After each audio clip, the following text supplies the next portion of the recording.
our minds are part of a much greater mind. They're a kind of fractal version of the divine mind, which underlies all reality and all forms of consciousness within the universe. So, discussing about consciousness, right? And I got to come across this video of a view that explained why we cannot be totally materialistic in our viewpoint, right? So, the speaker here tried to help us think about how our consciousness says so much about that life is not totally material. There's so much beyond being materialistic, and the truth is found everywhere. So let's see, right?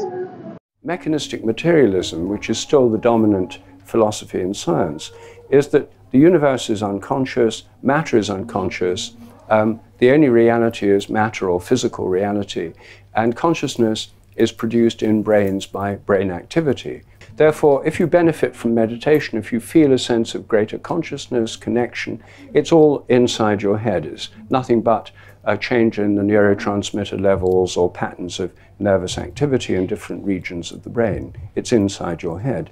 But the reason meditation developed in Hindu, Buddhist cultures and in contemplative Christianity in monasteries was because people thought that by getting to the very ground of consciousness in our own minds, we connect with the ground of consciousness of the entire universe, that our minds are part of a much greater mind. They're a kind of fractal version of the divine mind, which underlies all reality and all forms of consciousness within the universe. So I am working on a theory, right? And that's regards to meditation, and I'm trying to bring in the aspect of meditation to explain creativity.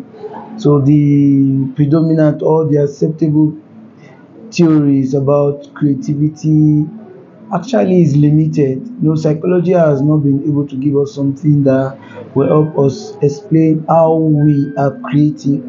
So they only tell us how our brain reacts or how the mind reacts to creativity. So that's where we'll be having mental illness theory of creativity, psychoanalytical theory of creativity. These theories, right, and others are limited and that's why it's difficult for us to explain what artificial creation really is, and also why we cannot give a scientific approach or systematic explanation to entrepreneurship. But there's a little progress as we speak on creativity, and the point I'm bringing it from is that I have a theory called meditation theory of creativity, and that theory of creativity is going to help us harness the potential of our minds. And from the thinking, right, I made it very simple that creativity is simply mental combination of ideas, combination of these materials, combination of the ideas in the mind.